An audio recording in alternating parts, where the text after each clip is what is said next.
Hi everyone, welcome to today's ARC seminar. We have as our speaker today Rebecca Hincks, who is the head of the Unit for Language and Communication here at KTH, and she will talk about how to write a successful technical report. You've got the evaluation forms in front of you, but these are for after the seminar, but we handed them out beforehand, so that we don't forget about it. We are very happy if you would fill them in for us after the seminar. Rebecca teaches scientific communication in English and has done so for several years. So welcome, Rebecca. Thank you, Susanna. I'll start. Welcome to all of you. It's nice to see so many faces here today. And I walked around and asked how long many of you had been studying here and found that the most common answer was that you were either first-year students or last-year students. So that's an interesting range of people here to listen to what makes a good, successful technical report. Don't hesitate to ask questions while I'm talking. Just up with your hands and we can have a little discussion. There's one main reason you're here today, and that's that you must have some sort of understanding of the fact that engineers actually need to know how to write very well. It's not something that you're given a lot of training in, really, during your time at KTH. It can appear in the last year of your programs when you all of a sudden need to write a long degree project. And I would love it if there were more writing assignments given to you throughout your time at KTH, so you'd have lots of time to practice this. But as it is, there isn't a whole lot of emphasis in the programs. There's been studies done out in the real world that have found that engineers actually can spend as much as 30% of their time writing. And so you need to know how to do it efficiently, effectively, and what are the techniques of making your writing clear, correct, concise, and coherent. These are 4 things that we talk about in writing courses. The talk today is structured into 3 parts, focusing on the technical report. And the first part has to do with reports in general, things that characterize reports as a genre, as we say. And then I'll spend the middle of the talk, after you do your little exercise that many of you have on your tables in front of you, I'll spend the middle part of the talk talking about the parts of the research report, a kind of report that is, of course, the most common kind of report that you'll write in your time at KTH. So that felt the most suitable. And then at the end, I'll spend a few words or a little time talking about the writing process and what to think about as you plan your writing and how to do it efficiently and so forth. Okay? And as I said, don't hesitate to ask questions, anything you wonder about. The slides will also be available on the ARC website when you're done, and we're filming today, as you see, so you can get all the information you want again later if you'd like it. Okay, so reports in general. What can we say about reports? First of all, that the purpose of the report is to convey information quickly and easily. Somebody should be able to pick up a report, flip through it, and find the information they're looking for right away. Okay, that makes sense to you? Another general piece of information is that people are not going to read the whole report generally. They're going to read selectively. They'll read parts of it, not the whole report. This means that reports have often a very clear structure with headings and subheadings and numbering system so that we can see how information is related to other pieces of information in a hierarchical way. And reports are also characterized by the use of figures and diagrams because they're conveying data, graphs, and so forth. All right? So that's a little about reports. When you start to write your report, you have to start by asking yourself a few questions. And you'll recognize these kinds of questions, the what and why and who and kinds of questions. First report is what kind of report you're writing, our first question. What kind of report? We'll return to this in a minute, different kinds of reports. Also, who is your reader? Who are you writing for? What does that reader know? Again, we'll return to this. Also, ask yourself why you're writing the report. Some of you may laugh here and think, I'm writing this report because I have to. or because I have to get my grade, or because my teacher told me I had to write the report. But think about what other kinds of purposes you might have. What other kinds of whys are there behind writing the report? What other kinds of purposes? So when you have what and who and why clear in your mind, we can say that you've understood these concepts that we call in writing genre, audience, and purpose. So the genre is the kind of report, or a report is in itself a genre, and then there are different subgenres, the kind of report you're writing. The audience is your reader. At KTH, it's often your supervisor is your main reader. We'll return to that. And then the purpose, why you're writing the report. When you have those very clear for you, yourself in your mind, then you can start to think about the organization of the report and how you let these three concepts of genre, audience, purpose determine how the report is organized, the structure of the report. Okay? So those are your first steps. We'll talk about the kinds of reports now, what kind of report there are. We don't write book reports at KTH, but you probably have done so in your primary school. That was where you started to learn how to write a report. You wrote a book report for your teacher. At least I did. One kind of report. At KTH, you may be writing lab reports, another kind of report that has a very specific kind of expectations. And I think you probably know fairly well how you do those reports. They're also important. There are research reports, too, and all kinds of research reports. Of course, the purpose there is to report on a study that you've done, an investigation that you or a team has done, common in academia.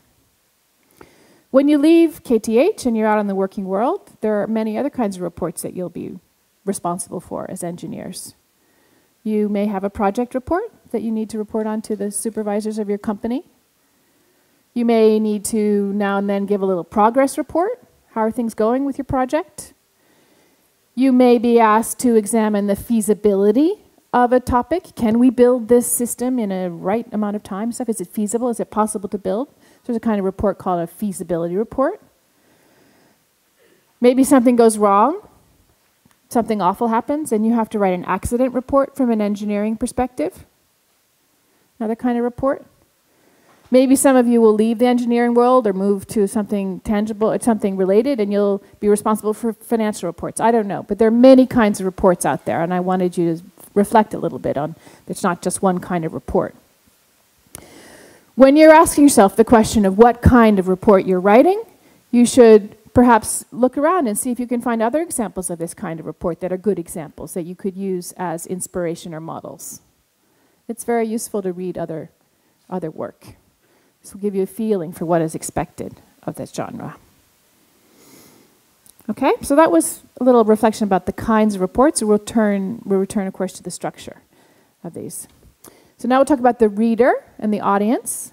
Main question of who you're writing for that you should keep in mind all throughout your writing. Who is my reader? What does my reader need now? What does my reader already know? What does my reader expect? How can I make it easier for my reader? There'll be generally, of course, people with different kinds of backgrounds reading your writing as you write it. People can have similar background knowledge to you, or they can have very different background knowledge. And by being a clever writer, you can accommodate these kinds of readers by perhaps explaining terms in a footnote or giving a little explanation here or there that some readers can skip and other readers will read. So try to think about how you can include as many possible readers in your writing, but always also have in mind your primary reader, often a supervisor or a future employer or someone who might be likely to read your thesis.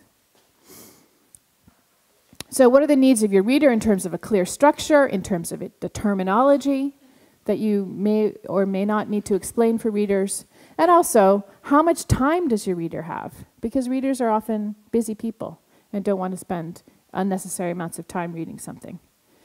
Here are some examples of some readers. I mentioned teachers or supervisors. You might have other engineers reading. Out in the real world, your engineering work might be read by production workers who need to put into operation the ideas that you have, that need to be able to maintain equipment. They might be salespeople who need to sell the things that you have created as engineers. They could be journalists who are interested in finding out more about what's happening at this company, if that's possible. Or environmentalists who are interested in the environmental implications of what you have worked on. So they're all, you know, if you sort of get a concrete idea of who these readers might be and keep them in mind as you write, you'll have a better document. And as I said, your readers are often busy, so you need to think about how do you make it easier for them with a clear structure, summaries here and there, so that some readers will only read the summary or at the beginning or at the end. And by clarity, having a clear title that really reflects what the content of the report is about, doesn't say too much or too little. And also purpose statements we'll talk about in the presentation today. A purpose statement that will tell the reader this is what the report is going to do, and by creating that expectation in the reader then knows how to find that information as he or she reads the paper, because they've been primed to look for that particular information. You also want your report to be attractive to look at, appealing. It's just human nature to want to read something that looks attractive. And by making the language clear and not too difficult to understand. Okay, so make things easier for these busy readers in your report. So now we've come to purpose, why you're writing the report. Basically what a report does is a documentation of work that has happened or work that might happen. So planned work or completed work. That's what report basically means. Reports are often filed in companies. And people need to go back and look at them 3 or 4 years later, so they need to stand the test of time. They need to be complete enough so that people are able to understand them when they're not right there in the current context. They are often summed up in a nice, clear purpose statement at the beginning, as I just said. And my last point here, I'd like you to think about the differences between university writing and real-life writing when it comes to why you are writing something. I kind of indicated before that you might be thinking, I'm writing this because I have to, because my teacher told me to, and so forth. And in the real world, or let's stay at KTH and say, at KTH, the teachers tell you to write something because they want to know that you have learned something, right? They want you to demonstrate that, yeah, I know this topic now, I learned something, I did this work, and now please, can I have my grade, and go on to other things. In the real world, your boss will never say to you, write a report because I want to see that you learned something, right? The boss asks people to write a report because the boss wants to learn something. You need to write a report for the boss so the boss can learn something. So you have a very different purpose in the real world that requires more, I'd say, in terms of your writing, the clarity of your writing and the purpose, okay? So you're really informing people in the real world rather than demonstrating your own knowledge. Okay, so you need to have a good structure to your report. A nice, clear structure then you can compare to building a house. When you're going to build a house, you don't start like picking out the living room rug before you've built the house, right? You build the house first, you start with the foundation.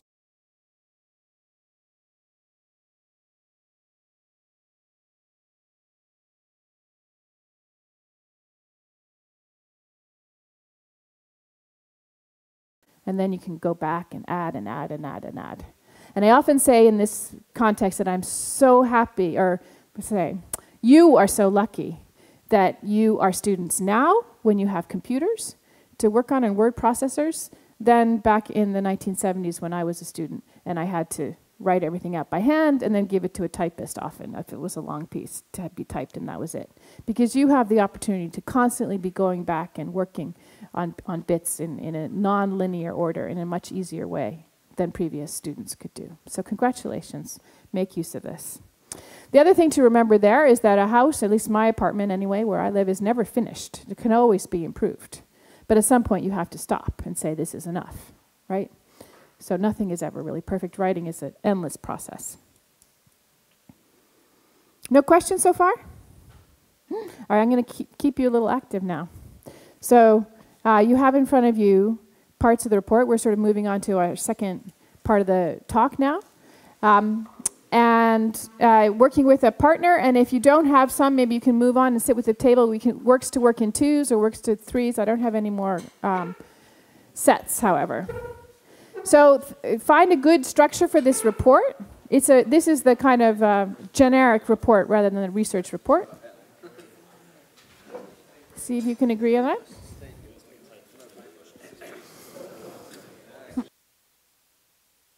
Okay. All right, let's finish up now. Try and come to some kind of agreement. Looks like you did some good work there. There's not only one right answer, as you probably know, but there are expectations.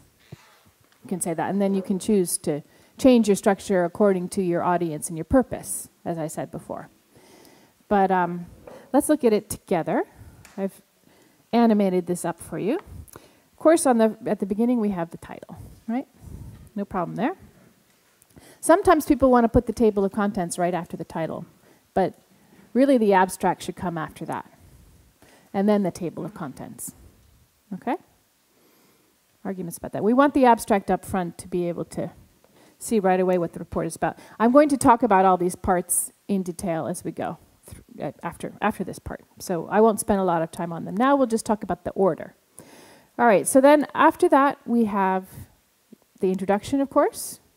And the way my animation worked, I had to get the little parts in on the same animation, so I don't want to reveal this right away. But some people were tempted to put the purpose statement right up at the top, at the beginning of the introduction. And that's a fine instinct for some kinds of reports. In a research report, it's a little more common that we work this way, at least when we're trying to publish our research for other kinds of readers, that we give a little background first. We give a little background first. And then it's toward the end of the introduction that we define our problem and clearly state the purpose of the report, which is usually to answer the problem, of course. So that's one way of doing it. If you're trying to get money, for example, writing a proposal, we often recommend that you put the purpose statement first. So this is just a piece of advice for the general report.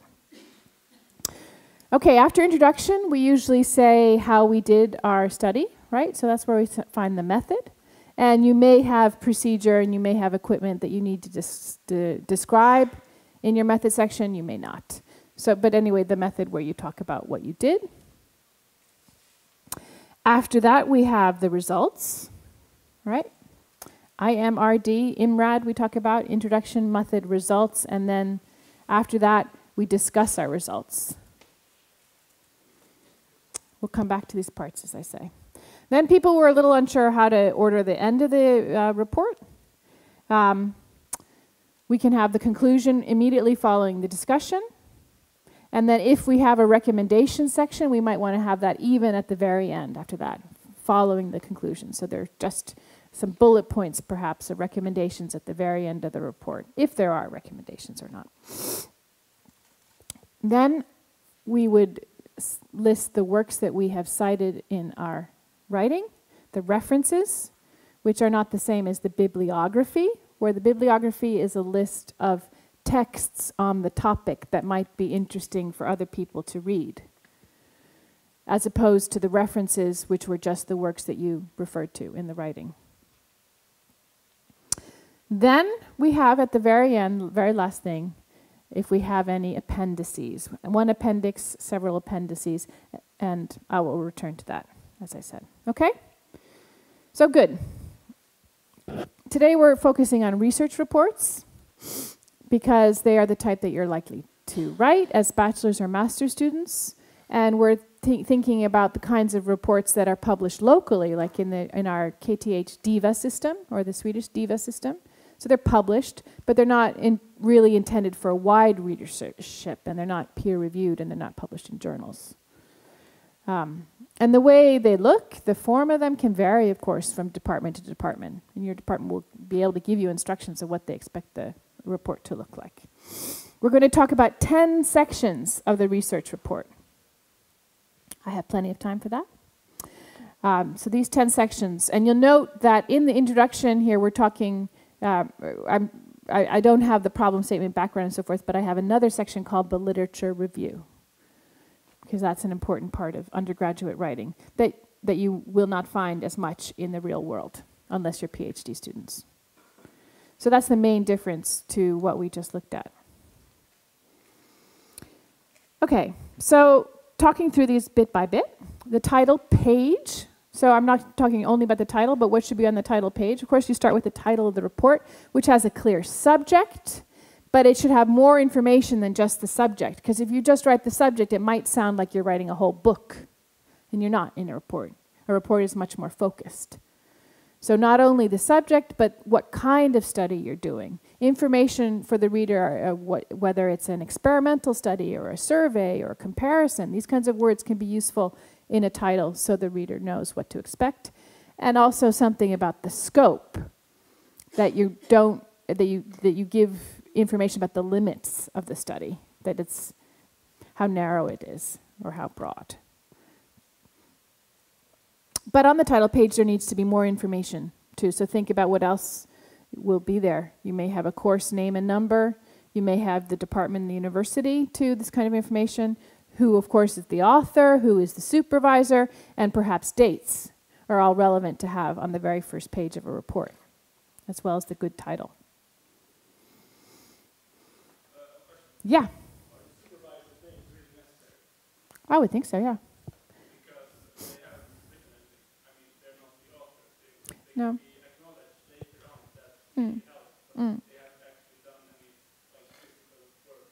No, but if you said supervisor, then they would know. I mean, yeah. But they, of course, do what your department normally does.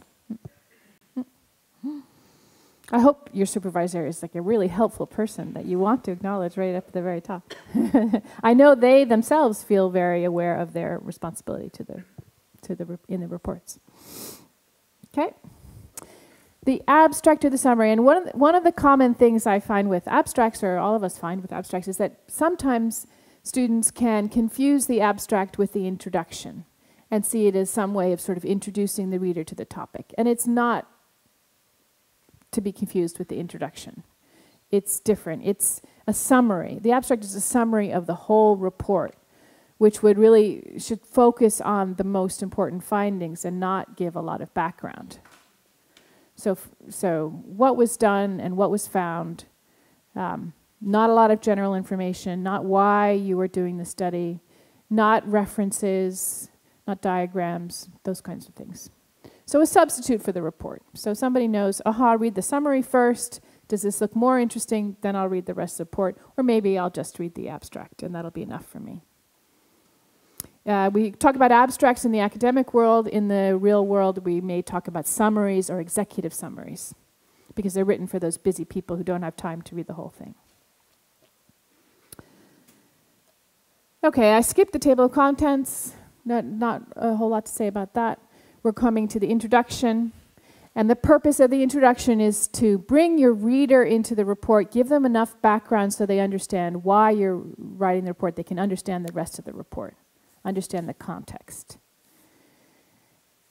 And it should have these clear statements of what the problem is and the purpose of the investigation, as we've said already. You also want to make your reader interested in reading the rest of the report.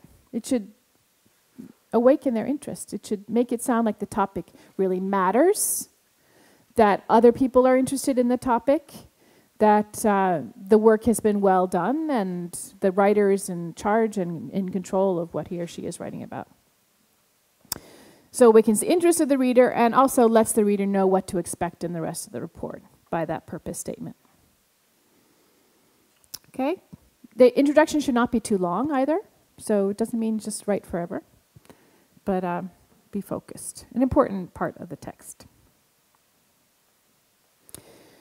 Okay, so in a literature review, you want to demonstrate to your reader that you really know this topic, that you have read widely on the topic, that you've read good sources on the topic, and that you understand the value of the different sources. So you should not only sort of indicate that X did Y and Z did A, and sort of superficially summarize what other writers have done have said about the topic, but also evaluate the literature that you've read.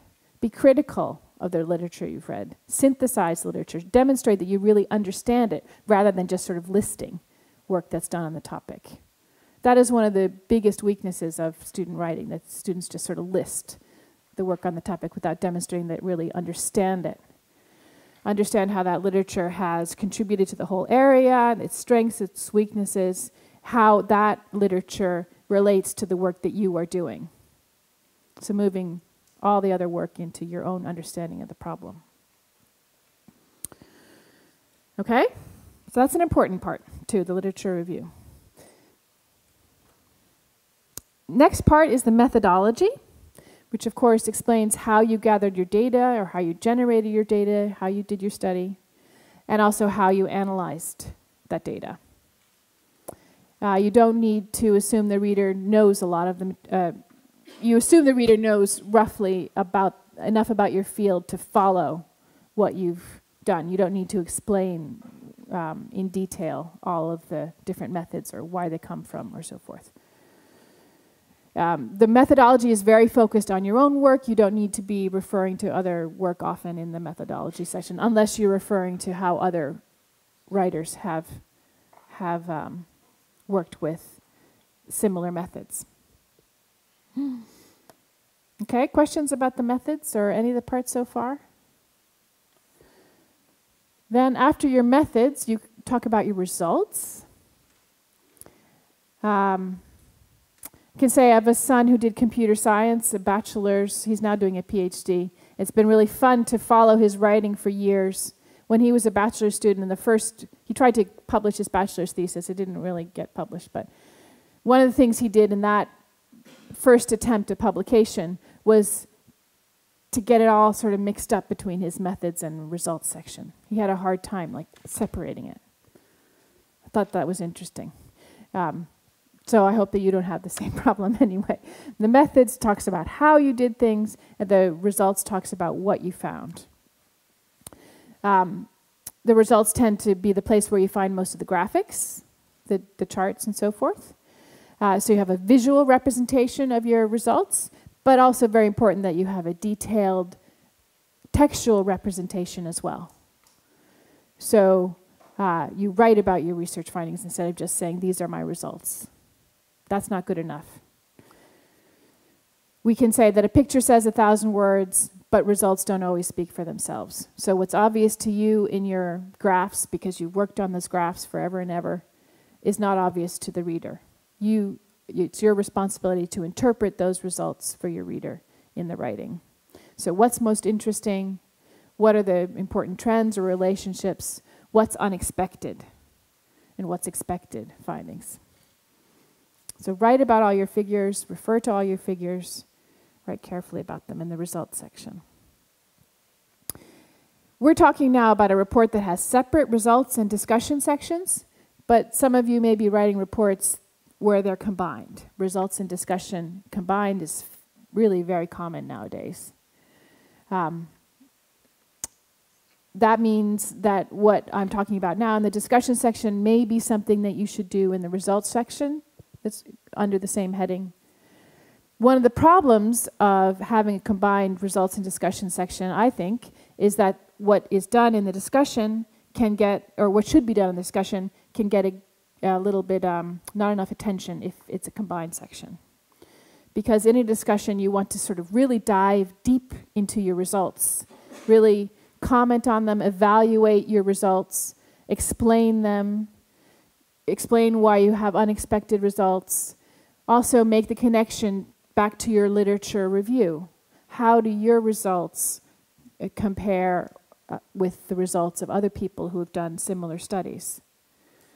Do they confirm them? Are they differing from previous studies? Do they add more information to the field? Are they answering questions that other people have had and that you can perhaps shed light on? And if you have a combined results and discussion section, you may miss in particular this comparison to other literature. So remember that. Discussion should go deep into the results. You may have weaknesses in your study too, things that really should have been done a little bit better and you didn't know it before, but now you do. You appear smarter by acknowledging those weaknesses instead of having somebody else point them out to you.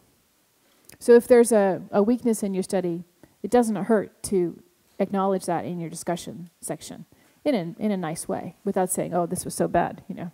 Just indicate that you're aware of that. Yeah, question? Yeah, when is it an advantage to use discussion and results part like combined? You don't talk about weakness. An advantage? I think you're doing it mostly because it's done in your field, otherwise. The reason it's happened is because it's natural to want to discuss results in depth when you're presenting them. It's hard to say, okay, this kind of discussion belongs in my results because it's sort of simple, whereas that kind of discussion belongs in my discussion section because it's deeper. It's hard to make that distinction. So it's sort of a natural development. But as I said, a risk that it doesn't go far enough all the same. Another reason why we have results and discussion sections together is that it's more common now to have conclusion sections than we used to have. So a conclusion and a discussion are also, in a way, filling the same kind of purpose at the end of the report. So that happens. But good question. Okay, so a discussion, as I said, acknowledges weaknesses in a study, but also moves beyond the results section outside of your own work and think, well, what does this really matter in the real world? What are the implications of my study? That should also be in your conclusion or your discussion or perhaps in your conclusion. So moving beyond the paper. Okay, we're up at the conclusion now, where you want to have a focused summary of what your work has been. It can be, a conclusion can be very similar to an abstract, but we don't want them to be exactly the same. We certainly don't want them to be exactly the same. We don't really want the conclusion to feel like an abstract either. So they have to be a little bit different, but in a sense they're doing the same thing, focusing on what was learned through the research, what remains to be done, what the strengths are, how the study can be used, and you might be adding recommendations in your conclusion as well, too, or having a separate section. We don't usually have those separate recommendation sections in a thesis. Okay, so conclusion is very important as well. Many people often read the conclusion first, right? I don't know if you have, but you might read the title, you might read the abstract, you might read the conclusion, then go back to the introduction. References need to follow a particular system. As you know, I'm not going to talk about different systems today. The two main ones are the numbering system or the author date system, and you need to follow the system used in your department. Of course, they have many different formats, very detailed formats down to, you know, comma here, period there, use italics here and there, and they're really very different. But a good reference list where a reader can skim through and say, oh, these are good works, solid work here.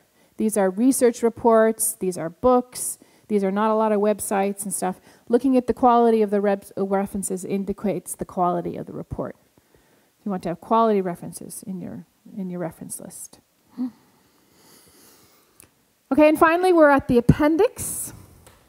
What is in an appendix is information, data generally, that is important enough to be included in the report, but not so important that you want to have all readers spend time on them in the body of the report. So they're kind of secondary importance. And they're generally used by future researchers in the field who might be doing similar work and are really interested, okay, what questions were asked here and what really were the result, what were the numbers that we got in this measurement there. So that's an appendix. Okay? Okay, so I hope that's been a useful overview of the parts of a research report as you might need to write it. Now I have one last section of my talk here, and just a few more slides, where I'd like you to think about how to write efficiently in the whole process of it, so it doesn't feel too scary and too awful and everything else. It shouldn't be hard. As I said, you are all so lucky to be able to use word processors. It's not even funny. But it's good to start early. It is a long process. It's nothing you can do overnight, and everything gets so much better from revision. So don't wait until all the work is done before you start writing. You should be writing as you go through. I see the people in the computer science introduction to writing or engineering writing class, you're like laughing. You think, oh, I should have started earlier because you have an assignment due soon, I think, right? You don't need to write in a linear way from beginning to end. Most people don't do that. You might start in the middle. People are doing research reports will often write the methodology first because that's easy to write up. They've already done the work before they've analyzed the results. You also should not get hung up on writing perfect sentences or using excellent English vocabulary or Swedish vocabulary, whatever language it is you're writing on.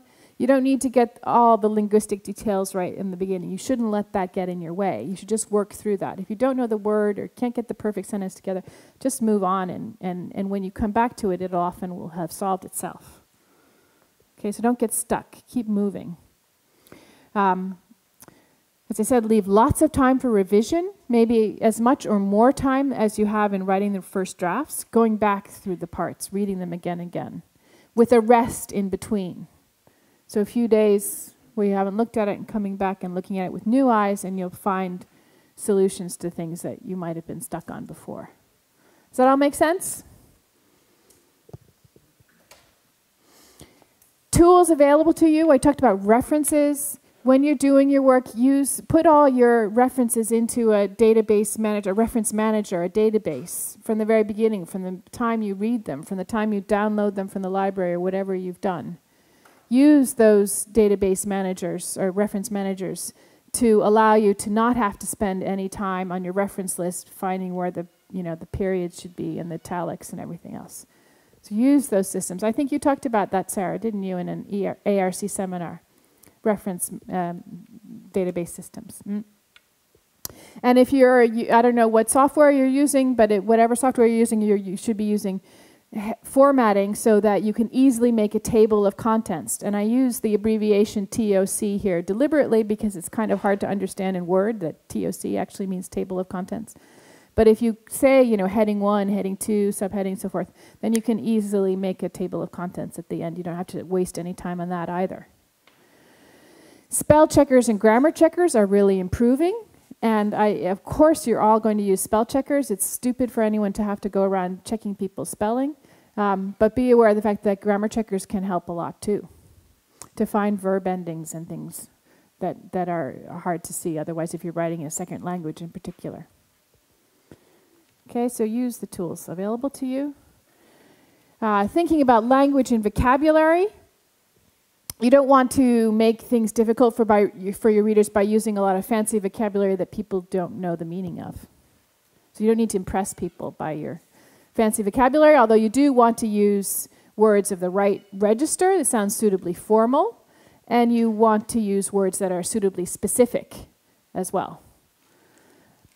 But they don't have to be unnecessarily difficult. You want to your language should be basically straightforward and concise. In other words, saying what things are instead of what they are not, and not wasting a lot of words that are not in the right place. You want to be aware of jargon, what kinds of words might be considered jargon rather than clear words, so specialized terms that only a few readers know what they mean. So try and keep things simple. And the sentences should be short and simple as well. Often we can build a long, kind of difficult, complicated sentence and then need to break it down into 2 shorter sentences can be a good idea. Right, so that's that. Also think about visual design. So we want to have an appealing layout that invites readers in. This means we can use lots of white space in a report. We don't need to cram everything into a few number of pages. Doesn't just make another page rather than cramming stuff in. Lots of white space. Good headings. Indentation as well can indicate the hierarchy of importance. What information can be skipped, what information is detailed, and so forth. And then graphics help for illustrating specific points. But if you have taken graphics from any other sources, of course, graphics need citations as well. And the graphics should not be there just as illustrations, like just because it looks good, but because you want to illustrate it at a specific point. They have a purpose, always referred to and so forth. All right, so here we are, almost at the end. You've finished your report. You have 2 weeks left till the deadline, I hope, or maybe a week, maybe 3 days, anyway. You want to get other people to read it before you hand it in, before it's done. Try and get feedback from friends, colleagues, other students, partners, on clarity, organization, design, so forth. Give them specific questions. Ask for what you want feedback on. You want to check your sources again. Are your citations proper, and so forth. And then proofreading. And the more people who proofread, the better. I told you that linguistic accuracy isn't very important in the beginning when you're drafting, but it is really important at the end. If a document is full of linguistics mistakes, it reflects poorly on the research and the quality of the work underneath it. So you do want to get it as accurate as possible. Get rid of your mistakes. All right, so this is my last slide, except for my references, summing things up. So the title of this talk was A Successful Technical Report. I think a successful one would be one where the writer has kept reader and purpose in mind throughout the report, through all stages. What do the readers need and why do they need it? That a report in general has a summary and an introduction and a conclusion, but what's in between can vary depending on the report. And that everything should contribute to the readability of the report, the structure, the design, and the language, all that. Okay, I have a couple of references that I used preparing these from the Purdue Online Writing Lab and also at Monash University in Australia. They have good sources there. We have a couple minutes for questions. Is there anything that you'd like to ask right now? It's all clear? You all ready to go? Yeah? The PowerPoint will be available on the ARC website. Yep. Thank you for listening. I'd love it if you could not only put your strips back with a paperclip on them, but also shuffle them up. So the next time I do this, maybe I'll do this next year, they'll be all reordered, not in from the right order. Yes, there's a question again over here. Yeah. When you said that you have a lot of pictures in the appendices, in the appendix versus in the actual report. Figures in the appendix, yeah? Is it still okay to have like a whole, say I have a graph with Yeah. very fine lines and lots, and I need to have a huge graph Uh-huh. to see it. Yeah. Is it still a good idea to have like a whole page, just a graph, more or less? If it's necessary. It's better to just say a small graph for clarification, see appendix. Okay, so the question was, okay, I'll have a lot of data, and maybe I could put a mini version of the graph in the report and refer other readers to the end to an appendix to see the whole version. That sounds like a good idea to me. I haven't come across that, but it would be possible. Yeah. Okay. All right, well, also want to mention to you that we do have the Center for Academic Writing. If you need help, you can book a time and have a consultation with Susanna or me, in fact. Yeah. Yeah. Yeah, yeah, that's Thank you, Rebecca. Yeah. Round of Okay.